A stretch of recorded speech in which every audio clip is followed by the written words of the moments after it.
Start करो। सभी साथियों को अनिल लालपुरिया का नमस्कार। जय माता दी, खंबा गणी, जय हिंद, वंदे मातरम। कैसे हैं आप सभी? उम्मीद है अच्छे होंगे। और हमारी जो बुक है उसी बुक में से कुछ एमसीक्यू जो हैं वो लेकर के आए हैं। मंजिल पब्लिकेशन, देव की भूगोल नाम से ये हमारा एक टाइटल है, ये चलता है। विशेष रूप से आरएस और second grade, first grade GK के लिए भी बहुत उपयोगी पुस्तक है। भारत और विश्व के लिए है। देव की भूगोल मंजिल पब्लिकेशन से। तो देखिए, आज के इस छोटे से टॉपिक अक्षांश और देशांतर टॉपिक है, उसमें से हम एमसीक्यूज है उसको सोल्व करेंगे और उन संकल्पनाओं को भी समझेंगे।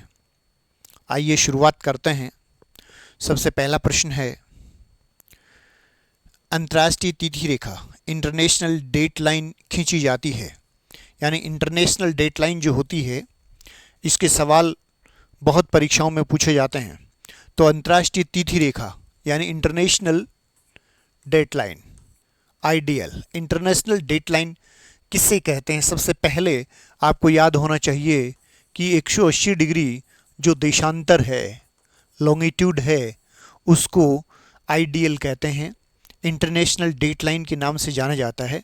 यहाँ पूछा गया है कि इंटरनेशनल डेट लाइन जो है वो कहाँ से खींची जाती है। क्या वो अफ्रीका से होकर जाती है? क्या वो एशिया से होकर जाती है? प्रशांत महासागर से होकर जाती है? अटलांटिक महासागर से होकर जाती है? इसमें आपको ये ध्यान रखने वाली सबसे महत्वपूर्ण बात है कि ये एकमात्र ऐसी देशांतर है जो पूर्ण रूप से महासागरों से होकर जाती है। अन्य कोई भी देशांतर ऐसी आपको नहीं मिलेगी जो केवल सागरीय क्षेत्रों से होकर जाती हो। तो सबसे महत्वपूर्ण बात ये है कि ये केवल सागर से, केवल सागरीय क्षेत्रों से जाती है। केवल सागरीय क्षेत्रों से ये जाती है। क्यों जाती है सागरीय क्षेत्र से? क्योंकि दिन की समाप्ति और दिन का प्रारंभ जो होता है वो अंतर्राष्ट्रीय तिथि रेखा से होती है। अगर वो किसी स्थल भाग से गुजरेगी तो उसके पूर्व में अलग दिन होगा और पश्चिम में अलग दिन होगा। इसलिए आईडीएल को जहाँ स्थलीय भाग आते हैं वहाँ से मोड़ा गया है।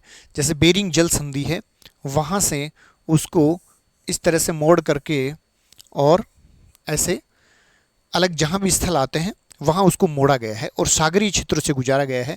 तो ये कौन से महासागर से गुजरती है? प्रशांत महासागर से गुजरती है। प्रशांत महासागर से ये रेखा गुजरती है। तो ये आपको अच्छे से याद रखना है। इसका आंसर होगा प्रशांत महासागर। तो आइडियल अंतर्राष्ट्रीय तिथि रेखा जो प्रशांत महासागर है वहाँ से गुजरती है। उसके बाद अगला हमारा प्रश्न है, पृथ्वी की भूमध्य रेखा की कुल लंबाई कितनी है? भूमध्य रेखा यानी जिसको हम पृथ्वी की परिधि कहते हैं।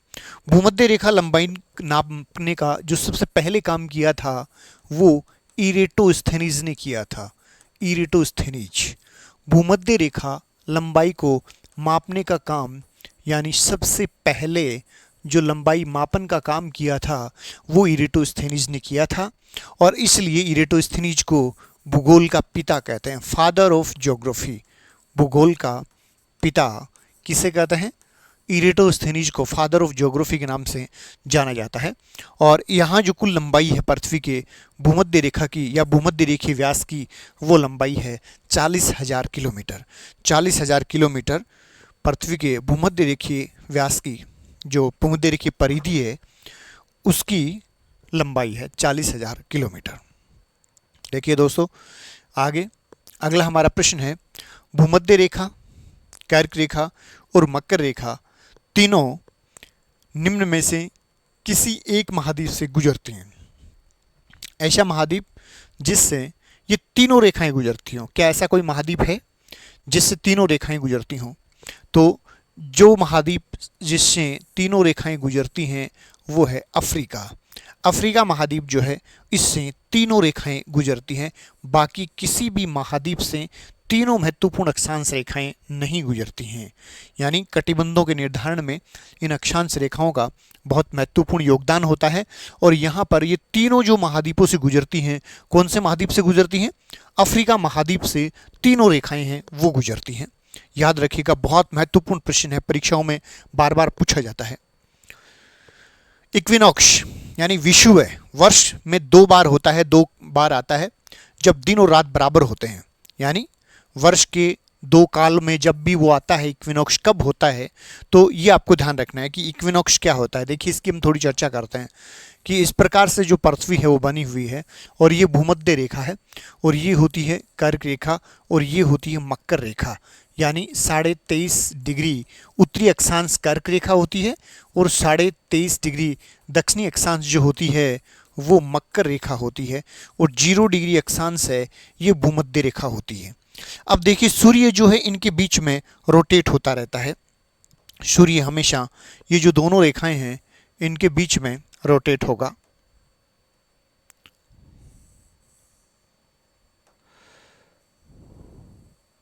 यानी इधर भी सूर्य जाएगा, 23.5 तक जाएगा, और इधर भी जो सूर्य 23.5 तक जाएगा। सूर्य जो उत्तरायण और दक्षिणायन होता है वो 23.5 की उसकी उत्तरी सीमा होती है, और 23.5 डिग्री दक्षिणी अक्षांश उसकी दक्षिणी सीमा होती है। इनके बीच में वो रोटेट रहता है। इस दौरान वो वर्ष में एक बार तो जब उत्तर की ओर जाएगा तब भूमध्य रेखा पर आता है, विषुवत रेखा पर आता है, और जब दक्षिण की ओर जाएगा तब भी आएगा। यानी विषुवय का तात्पर्य ये है, विषुवय का क्या तात्पर्य है, इक्विनॉक्स का क्या तात्पर्य है कि जब विषुवत रेखा पर सूर्य सीधा चमकता है उसको इक्विनॉक्स कहते हैं, यानी विषुवय। तो विषुवय क्या है, याद रखने की बात है कि जब सूर्य भूमध्य रेखा पर सीधा चमकता है, भूमध्य रेखा पर जो सीधा चमकता है उस दिन और रात बराबर होते हैं। दोनों गोलार्धों में दिन और रात क्या होते हैं, बराबर होते हैं। तो ये जो समय होता है ये होता है 21 मार्च और 23 सितंबर को। 21 मार्च और 23 सितंबर को दिन रात बराबर होते हैं, क्योंकि सूर्य इस समय भूमध्य रेखा पर सीधा चमकता है।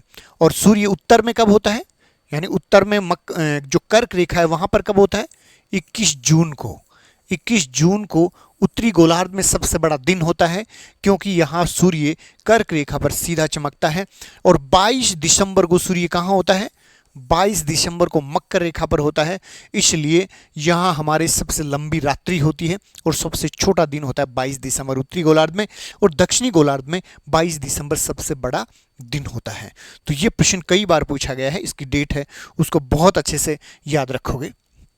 उसके बाद आता है भूकेंद्रीय और भौगोलिक अक्षांश में कितना अंतर होता है। देखिए बहुत अच्छा सवाल है और बहुत गहरा सवाल है कि भूकेंद्रीय अक्षांश और भौगोलिक अक्षांश। देखिए इसके बारे में कि किस प्रकार से अक्षांशों का निर्धारण होता है, वहाँ से ये कंसेप्ट निकल के आती है कि भूकेंद्रीय अक्षांश और भौगोलिक अक्षांश हैं वो क्या हैं। तो सबसे पहले हम बात करते हैं कि अक्षांशों का निर्धारण है वो कैसे किया जाता है। देखिए अक्षांश जो होते हैं, एक तरीका तो ये है कि पृथ्वी का जो 0 डिग्री बेस लाइन है, डेटम में जिसको माना है, वहाँ से केंद्र से कोई लंब डाला गया और इस कोण को मापते हैं, और यहाँ से भी इस कोण पे मापते हैं, और ये कोण जो हुआ ये 30 डिग्री हुआ, ये कोण 30 डिग्री हुआ।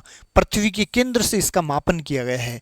जब पृथ्वी के केंद्र से उसका मापन होता है उसको कहते हैं भूकेंद्रीय अक्षांश, भूकेंद्रीय अक्षांश। और एक होता है भौगोलिक अक्षांश। भौगोलिक अक्षांश वो होता है जब हम ध्रुव तारे की सहायता से मदद लेते हुए और पृथ्वी की परिधि पर रखा गया साहुल दंड जो होता है उसका मेजरमेंट करके और हम उस अक्षांशों का निर्धारण करते हैं ज्यामितीय प्रमेयों की सहायता से, तो उसको हम कहते हैं भौगोलिक अक्षांश। क्या कहते हैं, भौगोलिक अक्षांश कहते हैं। देखिए ये दोनों अक्षांश, दोनों विधि अलग अलग विधियों से जब इसको कैलकुलेशन की जाती है तब इसमें कुछ डिफरेंस आता है, यानी भूकेंद्रीय अक्षांश और भौगोलिक अक्षांश। जैसे एक साइड में हमने 30 डिग्री को यहाँ से मापा है और दूसरी विधि से हमने ध्रुव तारे की सहायता से इसको मापा है, तो इन दोनों में कितना अंतर आता है, सवाल ये है। तो इन दोनों में जो अंतर होता है बेटा वो होता है 12 मिनट का। कितना अंतर होता है, 12 मिनट। मिनट का सिंबल ये होता है, डिग्री का सिंबल जो है वो ये होता है, और सेकंड का सिंबल इस प्रकार 2 बार जब ये डॉट लगे होते हैं तो वो होता है एक तरह से सेकंड का सिंबल। तो इसमें डिग्री का अंतर नहीं होता है, मिनट का अंतर होता है। 12 मिनट का अंतर पाया जाता है इन दोनों भूकेंद्रीय और भौगोलिक अक्षांशों में। बहुत महत्वपूर्ण चीज़ है बेटा, याद रखना, हर कहीं नहीं मिलेगी, ये केवल हमारे पास ही ऐसे गहरे रहस्य हैं वो मिलते हैं, गूढ़ सवाल मिलते हैं, परीक्षाओं में अभी तक पूछा नहीं गया है। एक बार पूछ लेंगे तो सभी ढूंढेंगे कि ये कौन सी बुक में था, कहाँ से था। ये पुरानी जो पुस्तकें हैं लाइब्रेरी से खोज खोज के, रिसर्च करके और नए नए तथ्यों को एक्सप्लोर करके हम आपके लिए लेकर आते हैं। तो भूकेंद्रीय और भौगोलिक अक्षांश दोनों में कितना अंतर होता है? 12 मिनट का जो अंतर है वो इसमें होता है। उसके बाद में अगला प्रश्न है हमारा, निम्न में से कौन सा कथन सत्य है? कौन सा कथन सत्य है? देखिए, निम्न में से कौन सा कथन असत्य है? पहला है, अक्षांश वर्तों की लंबाई असमान होती है। अभी आपने इस ग्लोब को देखा कि यहाँ से जब हम अक्षांश वर्त बनाएंगे तो अक्षांश वर्त जो होंगे वो इस प्रकार से ऐसा बना होता है, ये 0 डिग्री चारों ओर से बना होता है। ऐसे यहाँ जो अक्षांश वर्त बनेगा वो इससे छोटा होगा, इस प्रकार ये इससे छोटा होगा, ये अक्षांश वर्त बने। तो हम जानते हैं कि वर्तों की जो लंबाई है भूमध्य रेखा से ध्रुवों की ओर जाने पर लंबाई छोटी होती जाती है, तो लंबाई असमान हो गई। यहाँ सवाल है कि जो लंबाई है वो असमान है, लंबाई क्या है? असमान है। इसका मतलब ये तो क्या है? सही है, ये सही है। दूसरा, अक्षांश वर्तों के बीच की दूरी समान होती है। देखिए, यहाँ जो 1 डिग्री है और 2 डिग्री, फिर 3 डिग्री, 45 डिग्री, 46 डिग्री, उनके बीच की दूरी की बात है। क्या उनके बीच की दूरी समान होती है?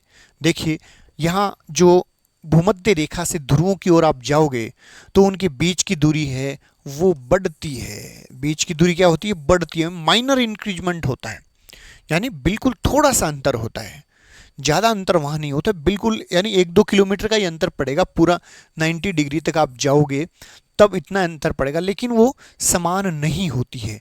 तो यहाँ ये चीज़ याद रखनी है कि समान नहीं होती, थोड़ी सी माइनर डिफरेंस उनमें होता है। लेकिन इसको कंसिडर तभी करना है जब अन्य ऑप्शन सभी सही और सटीक हों। उसके बाद में देखिए, जो अक्षांश हैं पूर्व और पश्चिम में बने होते हैं, तो ये बिल्कुल सही है कि ये पूर्व और पश्चिम में बने होते हैं। अक्षांश रेखाओं की संख्या 179 है। एनसीईआरटी में ये आपने पढ़ा होगा कि अक्षांश रेखाओं की संख्या है वो 179 है। तो इसमें असत्य कथन जो है वो कि अक्षांश रेखाओं के बीच दूरी है वो समान होती है, तो समान नहीं होती है। लेकिन उस स्थिति में आपको समान कंसीडर करनी है जब कोई दूसरा तथ्य है वो सरासर गलत हो। ये जैसे यहाँ लिखा हो कि अक्षांश रेखाएं उत्तर से दक्षिण बनी होती हैं, तो आप कहोगे सर ये 2 गलत हैं।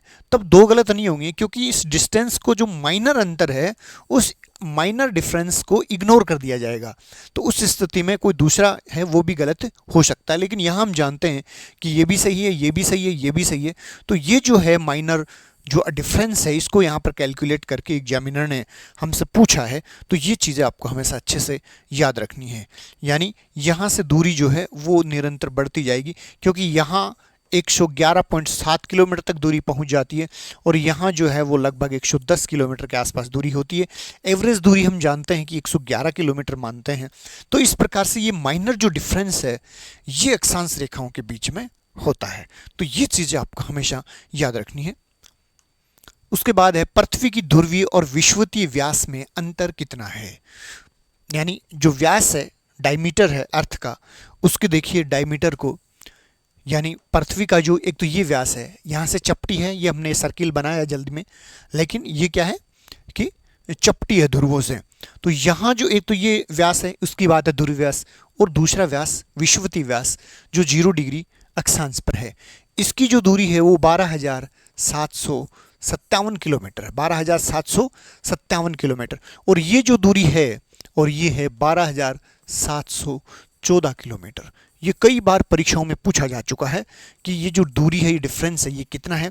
तो ये जो दूरी है ये इतनी दूरी होती है, दोनों को अच्छे से याद रखना। और इसमें डिफरेंस जो हुआ वो कितना हुआ? 43 किलोमीटर। बी इसका आंसर हो जाएगा कि 43 किलोमीटर इसमें अंतर है वो होता है ध्रुवीय व्यास और विषुवतीय व्यास के मध्य।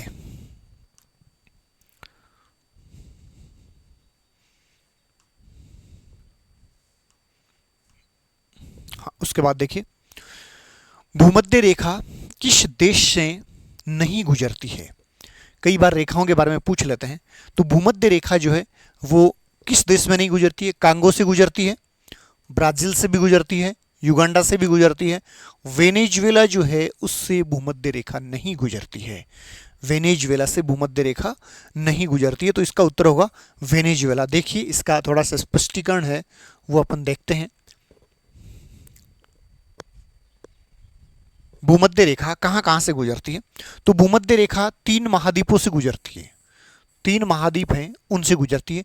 हम बात करते हैं पहले दक्षिणी अमेरिका।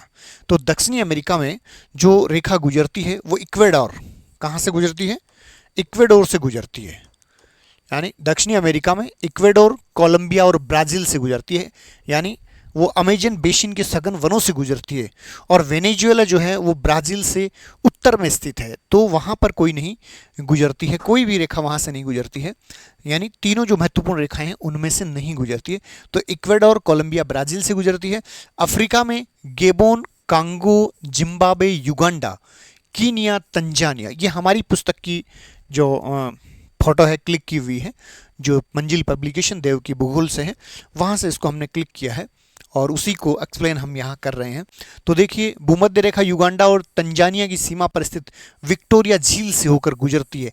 ये सवाल भी यूपीएससी में कई बार पूछा जा चुका है कि विक्टोरिया झील से होकर के भूमध्य रेखा है वो गुजरती है। और एशिया में कहाँ से गुजरती है? एशिया में इंडोनेशिया। इंडोनेशिया किससे मिलकर बना हुआ? सुमात्रा, बोर्नियो और सुलावेसी, ये द्वीप हैं, यहाँ से होकर के भूमध्य रेखा है वो गुजरती है। तो ये है छोटे से हमारी एमसीक्यू यानी अक्षांश देशांतर रेखाओं से जुड़ी हुई। तो देखिए यहाँ पर आपने देखा होगा कि जो एक तरह से अंतर्राष्ट्रीय तिथि रेखा है उससे जुड़ा हुआ एक सवाल है वो आया था जो सबसे ज़्यादा महत्वपूर्ण है। तो उसको थोड़ा सा आप याद रखेंगे कि अंतर्राष्ट्रीय तिथि रेखा होती है ये 180 डिग्री देशांतर इसको माना जाता है। इसके जो पश्चिमी भाग हैं यानी इसके हम पश्चिम की बात करें, यहाँ पश्चिम में होता है पूर्वी गोलार्ध। पृथ्वी का जो गोलार्ध होता है वो पूर्वी गोलार्ध होता है। और यहाँ पूर्वी गोलार्ध में कौन सा देश स्थित होता है? यानी जापान स्थित होता है। और ये इसका जो एक तरह से पश्चिमी भाग और ये इसका एक तरह से पूर्वी भाग जो हुआ, यहाँ पर क्या होता है? पूर्वी भाग में होता है यूएस से, यानी इधर जो होता है वो यूएस से होता है। और ये एक तरह से इसका क्या है? ये पश्चिमी गोलार्ध हो गया। यानी पश्चिमी गोलार्ध की बात करते हैं, दुनिया की ग्लोब की हम बात करें तो यहाँ पर यूएस से वाला पार्ट है वो आता है। तो यहाँ पर एक दिन है वो पीछे रहता है, समय यहाँ का हमेशा क्या रहता है? पीछे रहता है, समय पीछे रहता है। और जापान वाले भागों में जो समय होता है वो क्या होता है? हमेशा आगे होता है। जैसे मान लीजिए यहाँ पर सोमवार होता है, जापान में सोमवार है तो यहाँ रविवार रहेगा, यानी यहाँ पर क्या रहेगा? रविवार रहेगा। 24 घंटे का अंतर होता है। कई बार परीक्षाओं में पूछते हैं कि कोई जलयान इसको पूर्व में जाता हुआ, यानी जब वो पूर्व में जा रहा है तो पूर्व में जाने का मतलब ये हुआ कि वो इस डायरेक्शन से इधर जा रहा है, पूर्व में जाता हुआ। तो यदि वो पूर्व में जाता हुआ और इस रेखा को पार कर लेता है, जब पार कर लेगा तो वो यूएस से वाले क्षेत्रों में पहुंच जाएगा, तो समय उसका एक दिन पीछे हो जाएगा। पूर्व में जाता हुआ पार करता है तो समय उसका पीछे हो जाएगा। वो जा तो पूर्व में रहा है, हम सभी जानते हैं कि पूर्व में जाने पर समय है वो आगे होता है, लेकिन यदि इस आइडियल को, इंटरनेशनल डेट लाइन को पार कर लेगा तो वो दूसरी एक तरह से दुनिया में पहुंच जाएगा और एक दिन पीछे हो जाएगा। अमेरिका वाले क्षेत्रों में वो चला जाएगा, इसका मतलब वहाँ एक दिन पीछे होगा, संडे होगा। सोमवार को वो चला था और पहुँचेगा कब? संडे को पहुँचेगा, यानी एक दिन वहाँ पीछे। उसी दिन यदि उसने पार कर लिया तब की बात है। यहाँ गति और उसकी रीजनिंग की बात नहीं करनी, उसने पार कर लिया, बस वो यहाँ ए स्थान पे था और वो कहाँ पहुँच गया? बी में पहुँच गया। तो बी में पहुँचते ही वो क्या होगा? एक दिन पीछे होगा। और यदि वो पश्चिम दिशा में जाता हुआ, पश्चिम में जा रहे हैं, पश्चिम में जा रहे हैं, पश्चिम में जाता हुआ यदि इसको पार कर लेता है तो समय क्या होगा? एक दिन आगे हो जाएगा। तो ये इस प्रकार की सवाल जो रीजनिंग होती है वो भी यहाँ से कई बार पूछा गया है। हम फिर हाजिर होंगे आपके लिए ऐसे ही वीडियो लेकर के। आप अपने दोस्तों रिश्तेदारों तक सबके इस जानकारी को फैलाइए। भूगोल के सटीक और अच्छी सुलझी हुई जानकारी के लिए अपने दोस्तों और अपने सभी चाहने वालों को इस चैनल से आप सबको जोड़िए। लाइक कीजिए, सब्सक्राइब कीजिए, स्टेटस पे लगाइए। Okay, good bye.